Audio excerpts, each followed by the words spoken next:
इस बार जो मकर संक्रांति है, क्या वो 14 को मनाई जा रही है या 15 को मनाई जा रही है? नहीं, इस बार जो है सूर्य भगवान जो उत्तरायण आ रहे हैं, इस मकर संक्रांति पर उस लाल रंग के तिल के लड्डू बना करके दान करें, भगवान का भोग लगाएं।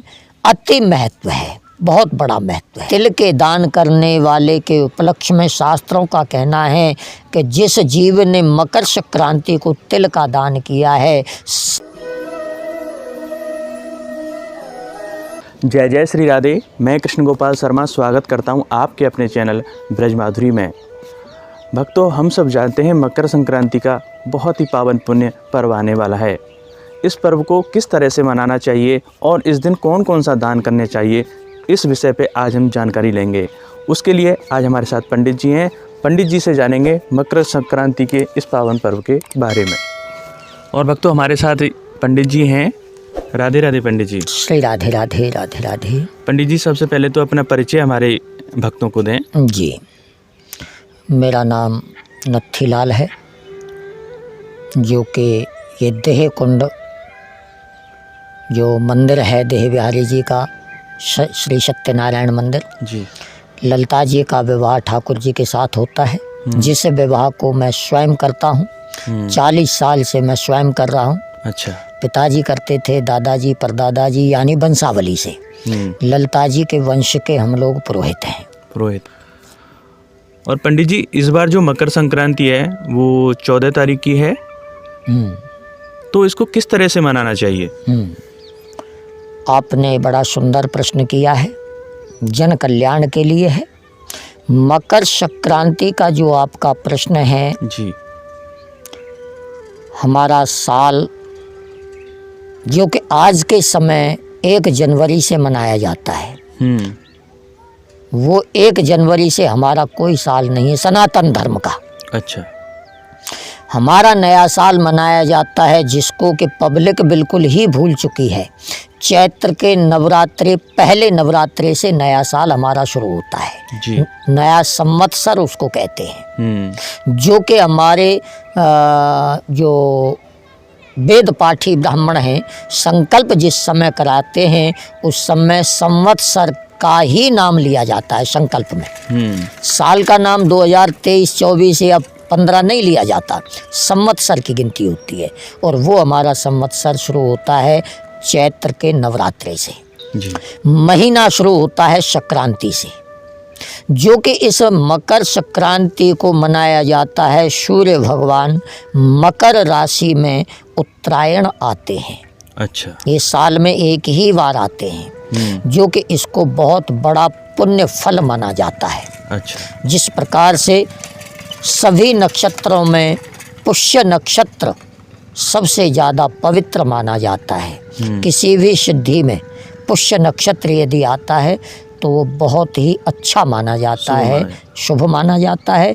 ठीक उसी प्रकार से हमारी राशि में, मकर राशि में जो है सूर्य भगवान आते हैं, वो भी उत्तरायण आते हैं, तो उसको कहते हैं मकर संक्रांति।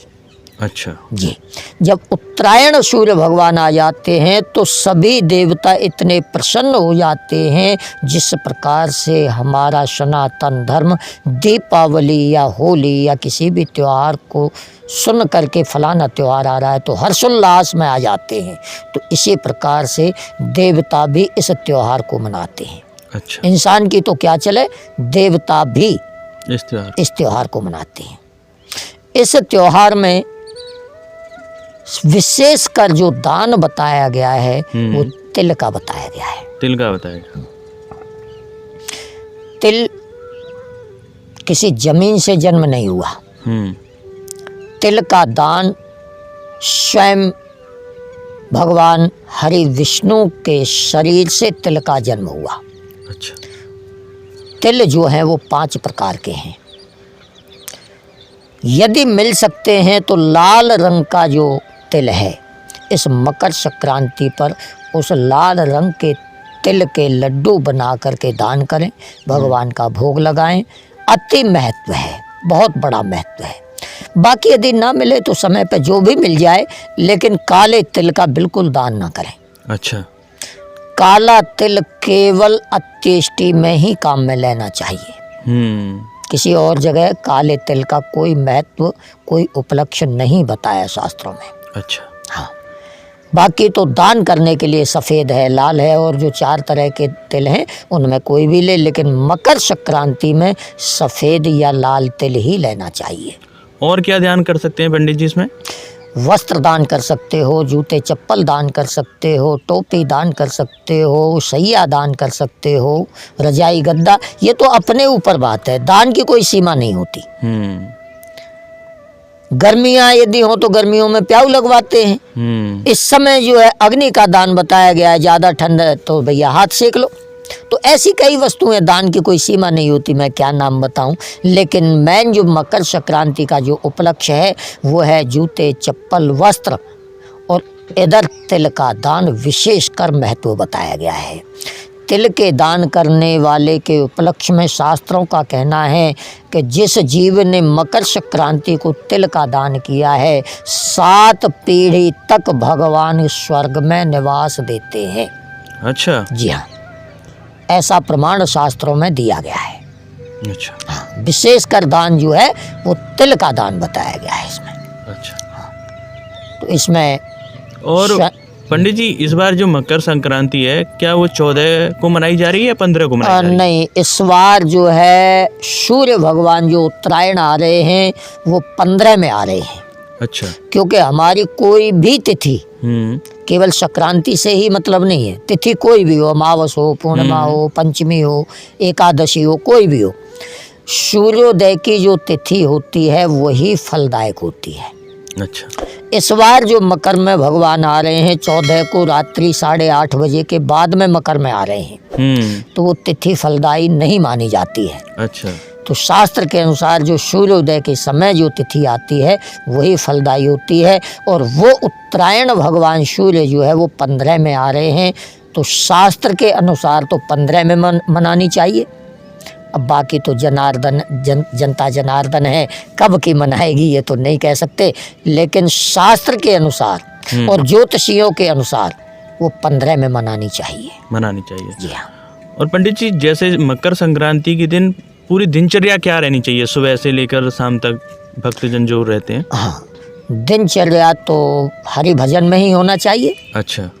दान पुण्य भजन, यानी पूरी साल आप रोजाना जो भी दान करोगे 364 दिन में जो आपको फल मिलेगा वो एक केवल संक्रांति पर दान करने से एक दिन में आपको फल मिल जाएगा। इतना अच्छा। बड़ा महत्व है। इसमें खास आग्रह करूंगा सभी से, जी। वस्त्र का दान, भोजन में मालपुए का दान, खीर का दान और तिल के लड्डू का दान, ये विशेषकर महत्व रखते हैं। अच्छा। इनका दान जरूर अवश्य कराएं। यदि सामर्थ्य है तो ब्राह्मण भोजन कराएं। भोजन मैंने बता ही दिया है आपको, इस प्रकार से भोजन बना करके ब्राह्मण भोजन कराएं। वस्त्र दान करें, जूते चप्पल दान करें। ज़्यादा विशेष ना कर सके तो इतना तो कम से कम करें ही, विशेष महत्व है। और पंडित जी तिल का ही दान क्यों, इसके पीछे क्या कोई कथा है? तिल का दान मैं आपको बता चुका हूँ कि इस तिल का जो जन्म हुआ है वो भगवान विष्णु के शरीर से इसका जन्म हुआ। अच्छा। हाँ। अब जिस प्रकार से तिल का दान यदि आप कर रहे हो तो देह सोने के बराबर मानी गई है। देह की जो तुलना की है वो सोने से के बराबर की है। एक भजन में भी बड़ा सुंदर भजन है, उसमें भी ये शब्द आता है, हाड़ जरे जैसे लाह की लकड़ी। लाह की लकड़ी, लाह कहते हैं सरसों को। अच्छा। हाड़ जरे जैसे लाह की लकड़ी, केस जरे जैसे घासा, सोने जैसी काया जर गई, सोने जैसी काया जर गई, कोई न आयो पासा रे मन, फूला फूला फिरे जगत में कैसा नाता रे।